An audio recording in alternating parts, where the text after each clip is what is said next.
दशकों दशकों सदी सदी कन्याकुमारी रामेश्वरम भी जोरदार तालियां। गंगा यमुना का संगम भी, नील गगन या धरातल हो, हिमाचल हो विंध्याचल हो, माँ भारती का अंचल भी, और तीन रंगों से रंगा यही संदेश होना चाहिए।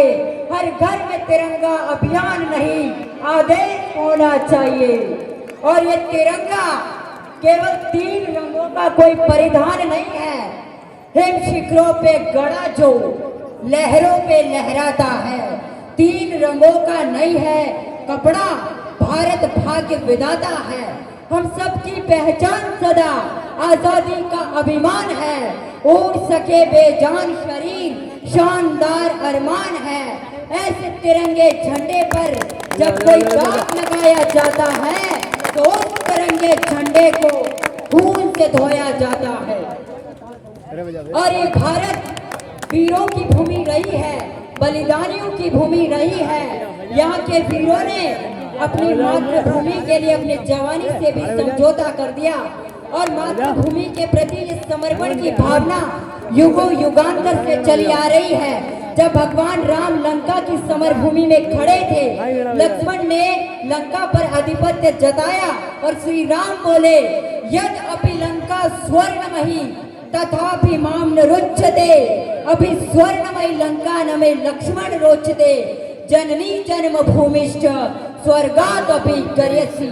और जवानी का मतलब क्या है, जवानी की डेफिनेशन क्या, मैं आपको बताना चाहता हूँ कि खुद ही राम ने खुददारी से हंसकर जिसका दान दिया, भगत सिंह ने चूमा फंदा और जिसे कुर्बान किया, आगोश में जिसके सुभाष के निकले लश्कर हिंद बनाया था, फतेह सिंह और जोरावर ने दहलीज पे जिसे ठुकराया था। अरे खिल रही थी रोम रोम में अशफाकुल्लाह खान के, वही जवानी दौड़ रही है खून में हिंदुस्तान के।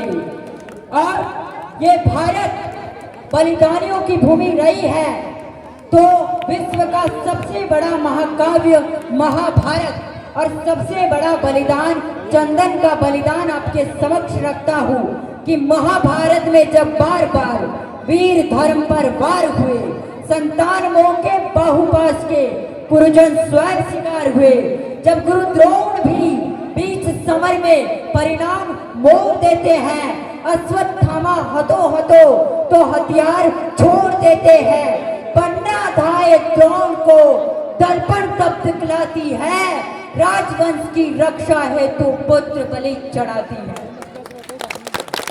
और जितने भी बैठे यहाँ देशभक्तों की देशभक्ति को चुनौती देकर मैं कहना चाहता हूँ कि 14 फरवरी 2019 का वो मंजर अपने जहन में रखिएगा, जिस दिन हमारे 44 वीर मातृभूमि की रक्षा हेतु बारूदी विस्फोट का सामना कर रहे थे, लेकिन भारत में कुछ आशिक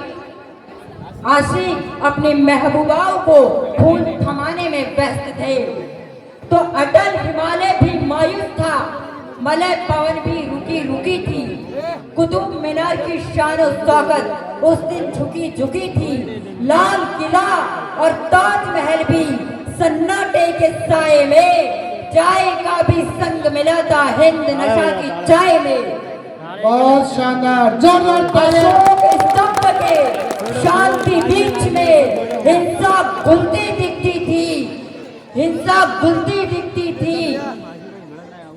अशोक स्तंभ के शांति बीच में हिंसा घुलती दिखती थी, छोटे बच्चों के चेहरों से किलकारी घुलती दिखती थी। आतंकवाद मकसद उनका जिहाद महज मुखौटा था, और जलियांवाला बाग सा लगता जीवित होकर लौटा था। यहाँ पर भारत की भावी युवा पीढ़ी और युवा पीढ़ी मौजूद है। मैं आपके भीतर छिपी हुई उस ताकत को जगाने के लिए अपनी काव्य क्षमता आपके समक्ष रखता हूँ कि मौसम हो भले सावन का या पथ पे बिछे हो संगमरमर, राही तू अपनी मंजिल से कभी होना बेखबर।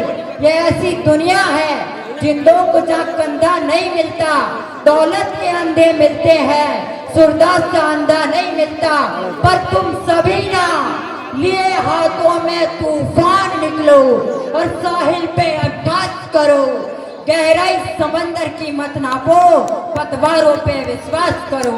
और पतवार है हमारे शिक्षक गण, क्योंकि अगर आपके गुरुजनों में आपको आचार्य चाणक्य के दर्शन होते हैं तो भले ही आप साधारण से चंद्रगुप्त है, पर आपको साधारण चंद्रगुप्त बना सकते हैं।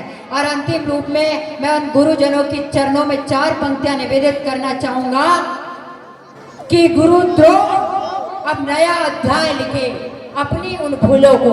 आप सभी को ज्ञात है एकलव्य का अंगूठा धर्म के विपरीत लिया गया था, क्योंकि एकलव्य ने तो वो धनुर्विद्या अपने कौशल से अर्जित की थी। तो गुरुद्रोह नया अध्याय लिखे अपनी उन भूलों को, पुष्प सुगंधित बना के छोड़े इन नुकीले शूलों को। एकलव्य का कटा अंगूठा अब उसे अनुवाद धनुर्धर बनाना है। पर्वत क्या रोकेंगे हमको, हमें यह आसमान झुकाना है।